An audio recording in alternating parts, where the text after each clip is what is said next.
सभी उसे एक कमजोर और बेकार लड़का समझते हैं, लेकिन वह एक रहस्यमय और शक्तिशाली वस्तु खोज लेता है जिससे वह सबसे ताकतवर योद्धा बन जाता है और अपनी गर्लफ्रेंड की रक्षा कर पाता है।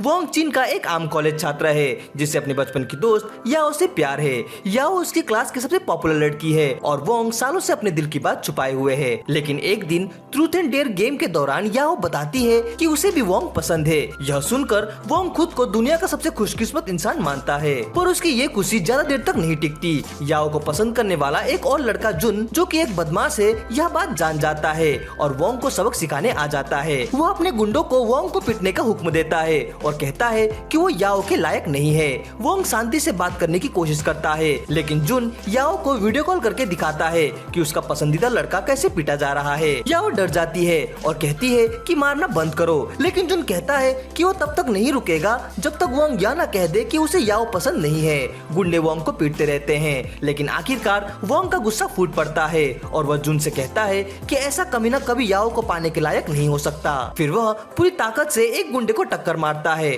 और खुद को नदी में गिरा देता है। सभी लोग डर जाते हैं क्योंकि जुन तो बस उसे डराना चाहता था। वह डर जाता है कि कहीं पुलिस न आ जाए अगर वोंग की मौत हो गई हो, और वह अपने लोगों को उसे ढूंढने के लिए भेजता है। लेकिन वोंग शांत होकर डूबता जा रहा होता है। वह याओ से अपनी पहली मुलाकात याद करता है जब मिडिल स्कूल में वह अकेली लड़की थी जिसने उससे अच्छे से बात की थी। उसी दिन से वोंग को उससे प्यार हो गया था। अब वह सोचता है कि उसके लिए कोई उम्मीद नहीं बची है। तभी वह नदी के नीचे कुछ चमकता हुआ देखता है। वह तैरकर उसके पास जाता है और देखता है कि यह तो एक छोटा सा चमकता हुआ क्यूब है। जैसे वह उसे छूता है, वह क्यूब उसकी बॉडी के अंदर चला जाता है और वोंग को कहीं और टेलीपोर्ट कर देता है। वोंग घबरा जाता है क्योंकि उसे लगता है जैसे वह अंतरिक्ष और समय के बीच फेंका जा रहा हो। जब वह होश में आता है तो खुद को एक पारदर्शी दीवारों वाले कमरे में पाता है जो गहरे अंतरिक्ष में तैर रहा है। वह डर जाता है, लेकिन तभी उसके अंदर से एक आवाज आती है जो उसे मास्टर कहती है।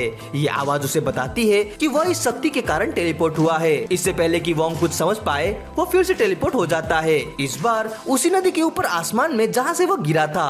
वो घबरा जाता है कि अब नीचे गिर जाएगा, लेकिन ऐसा नहीं होता।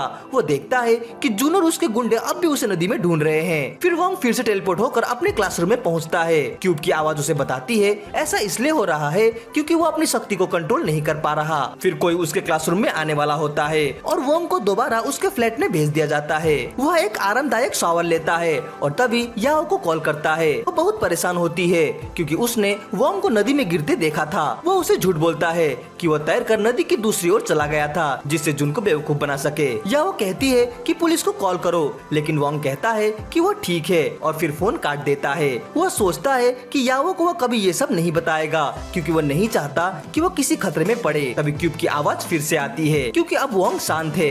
वोंग चारों ओर देखने लगता है जबकि आवाज उसके अंदर से ही आ रही होती है। फिर अचानक क्यूब उसे अपने अंदर खींच लेता है।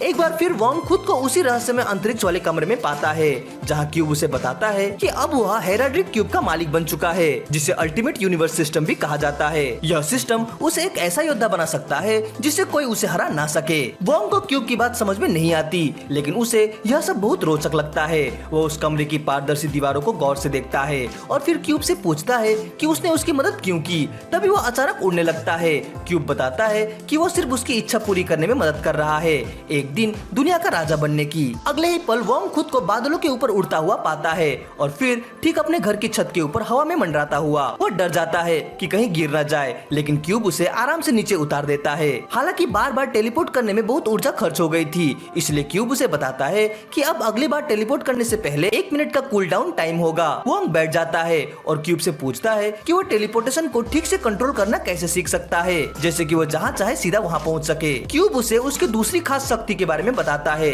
जिससे वह अपने आसपास की हर चीज को बेहद अलग तरीके से महसूस कर सकता है, जैसे उसकी सामान्य इंद्रियां नहीं कर पाती।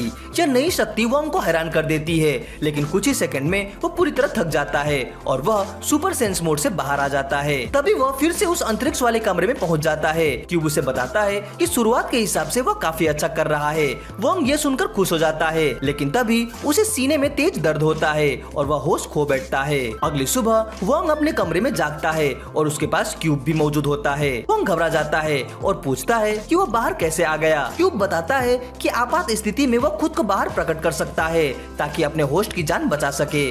वोंग को यह बात काफी कूल लगती है। वह क्यूब के बारे में और जानने के लिए इंटरनेट पर खोजता है, लेकिन हेराड्रिक क्यूब या अल्टीमेट अल्टीमेट यूनिवर्स सिस्टम के बारे में उसे कुछ नहीं मिलता। खुद क्यूब भी इसके बारे में उसे ज्यादा जानकारी नहीं देता। वो उदास होकर बैठा होता है। तभी उसे याओ का मैसेज आता है जिसमें उसने उसे लंच के लिए बुलाया है। वो खुशी से झूम उठता है, लेकिन तभी उसे जुन और उसके गुंडों की याद आ जाती है। वो कसम खाता है कि अब वह न खुद को न ही याओ को कभी परेशान होने देगा। वो क्यूब से पूछता है कि क्या ऐसा कोई तरीका है जिससे वो अपनी ताकत को और मजबूत बना सके, ताकि थोड़ी सी ताकत का इस्तेमाल करने पर वो थककर बेहोश न हो जाए। क्यूब बताता है कि वो अपनी ताकत को और बढ़ा सकता है अगर वह मिनरल्स और स्टोन से ऊर्जा प्राप्त करे। इससे सिस्टम के और भी नए फीचर्स अनलॉक होंगे। वोंग को यह सुनकर बहुत उत्साह आता है, लेकिन फिर वह कहता है कि वह गरीब है और क्या वो सड़क के किनारे पड़े पत्थरों से काम चला सकता है। क्यूब जवाब देता है कि हाँ, वो पत्थर भी थोड़ी ऊर्जा देते हैं, लेकिन अगर वो जल्दी से ताकतवर बनना चाहता है तो उसे विशेष पत्थरों की जरूरत होगी। इसके बाद क्यूब वोंग के अपार्टमेंट को स्कैन करता है और बताता है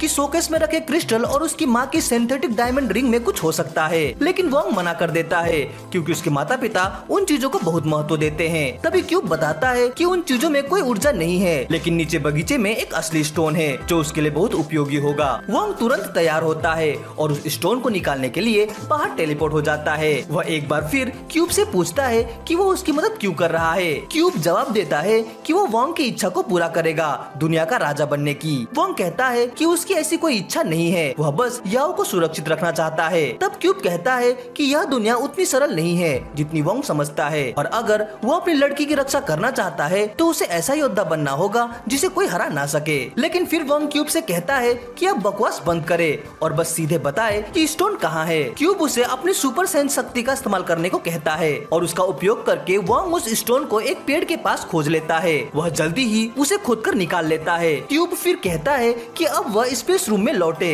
जो क्यूब का असली रूप है और वहाँ स्टोन को उसे दे। वोंग तुरंत टेलीपोर्ट करता है और उस क्यूब को दीवार में फिट कर देता है। तभी दीवारों से ऊर्जा निकलनी शुरू होती है और वोंग महसूस करता है कि यह ऊर्जा उसके शरीर में भर रही है। क्यूब उसे बताता है चूँकि उसने एक लो लेवल स्टोन का इस्तेमाल किया है, उसकी ताकत में 2 पॉइंट और सहन शक्ति में 1 पॉइंट का इजाफा हुआ है। क्यूब कहता है कि अगर वोंग और अच्छे स्टोन का इस्तेमाल करे तो वह और भी ताकतवर बन सकता है। अगले दिन वोंग थका हुआ जागता है। कल की लेवल अप वाली घटना से वह अब भी थका हुआ महसूस कर रहा होता है। उसे एहसास होता है कि वह लेट हो चुका है और क्लास के लिए दौड़ पड़ता है। वहाँ पहुंचकर उसे याओ का गुस्सा झेलना पड़ता है क्योंकि उसने कल अचानक उसका फोन काट दिया था। वोंग के दोस्त उसे चिढ़ाते हैं और कहते हैं कि अब एक कमरा ले लो, लेकिन तभी जून और उसके गुंडे क्लासरूम में घुस आते हैं। अब याओ डर जाती है, लेकिन वोंग उसे आश्वासन देता है कि वह सब कुछ अपने तरीके से संभालेगा। उसका तरीका यह होता है कि वह किताबों के पीछे छिप जाता है, उम्मीद करते हुए कि शायद जून उसे देख नहीं पाएगा। फिर भी वो क्यूब से पूछता है कि अगर हालात बिगड़े तो क्या वह उसे निपटा सकता है। क्यूब उसे आश्वस्त करता है कि जून और उसके गुंडे का पावर लेवल सिर्फ 5 है, जबकि वोंग का 22 है। उधर जून वोंग को ढूंढना शुरू करता है। जब वोंग कोई जवाब नहीं देता तो याओ अचानक खड़ी होकर कहती है कि वो लोग उन्हें अकेला छोड़ दे। जून ड्रामा करता है जैसे वो कोई गलत इंसान नहीं है और कहता है कि वोंग इतना कमजोर है कि एक लड़की को उसके लिए लड़ना पड़ रहा है। याओ गुस्से से कहती है कि उसके मैन का नाम अपनी घटिया मुंह से ना ले। अभी वोंग खड़ा होता है और कहता है कि जुन सही था, अब उसे खुद खड़ा होना चाहिए। वो जुन से कहता है कि निकल ले, लेकिन जुन उसका कॉलर पकड़ लेता है और लड़ाई शुरू करने ही वाला होता है, मगर वोंग आसानी से उसे काबू में कर लेता है और चेतावनी देता है कि अगर वह अभी हट गया तो उसे चोट नहीं लगेगी। जुन वोंग की पकड़ से हैरान रह जाता है। तभी प्रोफेसर आ जाते हैं और सबको अपनी सीट पर बैठने के लिए कहते हैं। जुन वोंग से कहता है कि अगर वो सच में याओ को इस झगड़े से दूर रखना चाहता है तो शाम को कॉलेज के बास्केटबॉल कोर्ट में आकर उसका सामना करे। वोंग इस चुनौती को स्वीकार कर लेता है और शाम के समय कोर्ट पर पहुंचता है, लेकिन वहां देखकर हैरान रह जाता है कि आज जुन के साथ बहुत सारे लोग हैं। क्यूब कोर्ट को स्कैन करता है और बताता है कि वोंग के जीतने की संभावना सिर्फ 20% है। वोंग घबरा जाता है क्योंकि उसे उम्मीद थी कि ये संख्या ज्यादा होगी। जुन अपने दोस्तों से दरवाजे बंद करने को कहता है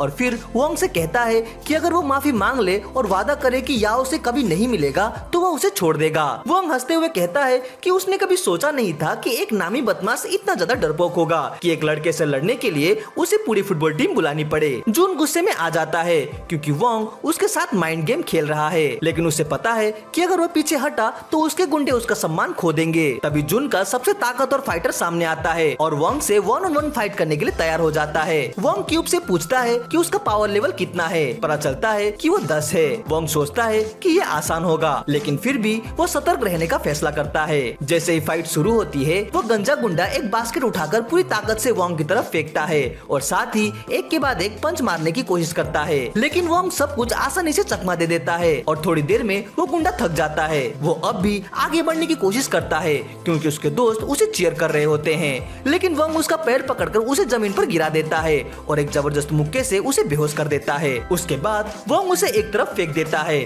और फिर जुन और उसके बाकी गुंडों की तरफ देखता है, जो अब भी यह विश्वास नहीं कर पा रहे थे कि उनका सबसे अच्छा फाइटर हार गया है। वोंग अब जुन से कहता है कि अब उसकी बारी है, लेकिन जुन हंसते हुए कहता है कि वो इतना बेवकूफ नहीं है कि अकेले वोंग से भिड़े। अब वोंग को समझ में आता है कि उसे पूरे गैंग से एक साथ लड़ना होगा। तभी सिस्टम बताता है कि बॉल्टी को हराने के बाद उसकी जीत की संभावना अब 30% हो चुकी है। जुन के गुंडे वोंग की ओर बढ़ने लगते हैं। वोंग समझ जाता है कि अब जिंदा रहने का बस एक ही तरीका है, जी जान से लड़ना। गुंडे चारों ओर से उस पर हमला करते हैं, लेकिन वोंग लगातार बचता और पलटवार करता रहता है। तभी एक गुंडा पीछे से उस पर हमला करता है। शुक्र है कि क्यूब ने उसे चेतावनी दे दी, तो वोंग पहला हमला बचा लेता है, लेकिन तभी एक और गुंडा उसे पीछे से लात मारता है, जिससे उसका संतुलन बिगड़ जाता है। ये देख वोंग गुस्से से भर उठता है और उसी आदमी पर दौड़ पड़ता है जिसने उसे पीछे से मारा था। वोंग उसे फ्यूचर जनरेशन अंडर 3000 गुस्सा मारता है और उसे हवा में उड़ा देता है। जुन समझ जाता है कि मामला अब उसके बस का नहीं है और वो अपने आदमियों को दोबारा हमला करने का आदेश देता है। अब वोंग अपनी एथलेटिक्स स्किल का इस्तेमाल कर थोड़ा फासला बना लेता है और एक एक कर गुंडों को निशाना बनाना शुरू करता है, लेकिन लड़ाई में नौसिखिया होने के कारण वो एक बार फिर से असावधान हो जाता है और जोर का गुस्सा खा लेता है। फिर भी वो उन सब की मार सहता रहता है जैसे कोई चार्ड हो और एक एक करके सबको एक ही बार में गिरा देता है। वह एक गुंडे को उसके पैरों से पकड़कर घुमा घुमा कर सीधे जुन की ओर फेंक देता है, जिसे जुन की नाक पर चोट लगती है। जब तक जुन उठता है, वोंग उसके सारे गुंडों को हरा चुका होता है। अब जुन इतना डर जाता है कि जैसे उसका पेशाब निकलने ही वाला होता है, लेकिन वोंग भी अब अपनी हद तक थक चुका होता है। क्यूब उसे चेतावनी देता है कि अब रुक जाओ, लेकिन वोंग फिर भी जुन की ओर बढ़ता रहता है ताकि सब खत्म कर सके। जुन चिल्लाता है कि उसे अकेला छोड़ दो। तभी अचानक कमरे की लाइट जल जाती है और एक दूसरी गैंग वहाँ पर आ जाती है।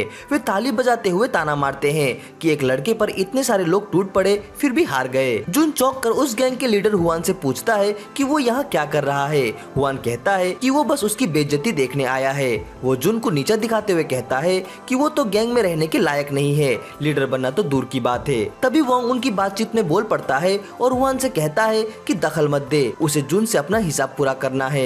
लेकिन ये बात हुआन को बुरी लगती है और वो अपने गुंडे को वोंग को सबक सिखाने भेजता है। क्यूब फौरन वोंग से कहता है कि इस लड़ाई को जीतने का कोई चांस नहीं है, अब भाग जाना ही ठीक रहेगा। वोंग सलाह मानकर भागता है, लेकिन ये उसका अगला कदम होता है। वो अंधेरे वाले हिस्से में पहुंचकर अपनी ताकत से खुद को इलेक्ट्रिकल स्विच बोर्ड के पास टेलीपोर्ट कर देता है और लाइट बंद कर देता है। सारे गुंडे अचानक अंधेरे से घबरा जाते हैं और तभी वोंग सीधे हुआन के पीछे टेलीपोर्ट कर जाता है।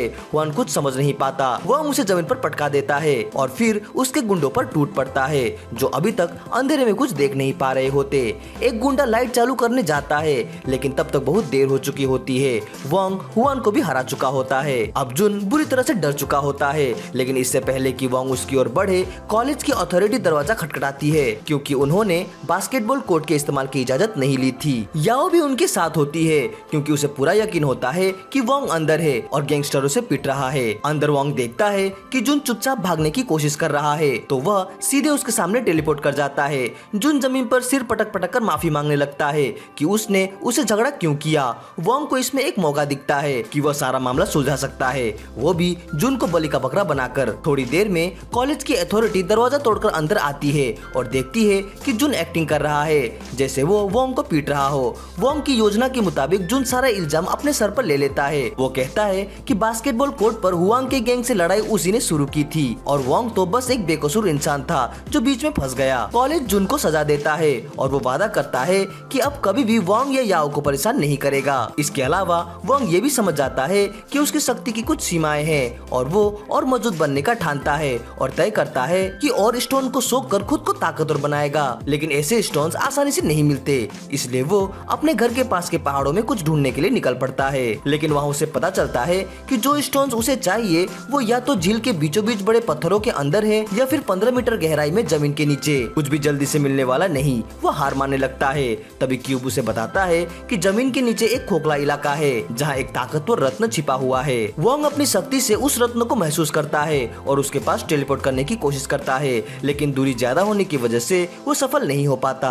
इसलिए वह पहले उस खोखले इलाके तक पहुँचने का रास्ता ढूंढता है और फिर अंदर टेलीपोर्ट करता है, लेकिन वहाँ कुछ नहीं होता। सौभाग्य से उसे एक बंद गुफा के अंदर से हवा आती महसूस होती है, जिससे उसे पता चलता है कि पास ही कहीं और एक गुफा है। वह उस हवा के स्रोत का पता लगाकर दूसरी गुफा तक टेलीपोर्ट करता है और वहाँ उसे ढेर सारे शक्तिशाली प्राकृतिक रत्न मिलते हैं। वो बहुत खुश हो जाता है और योजना बनाता है कि औजार लेकर लौटकर आएगा और उन स्टोन्स को निकालेगा, लेकिन उसे पता नहीं होता कि उसके ठीक पीछे एक राक्षसी सांप खड़ा है। सांप धीरे से मुंह खोलकर उसे निगलने ही वाला होता है, लेकिन एन मौके पर वोंग टेलीपोर्ट कर जाता है और उसकी जान बच जाती है। अब वह सांप उसका पीछा करने लगता है और दोबारा निकलने की कोशिश करता है। वोंग फिर से रत्नों के पास टेलीपोर्ट करता है और उन्हें इकट्ठा करने लगता है।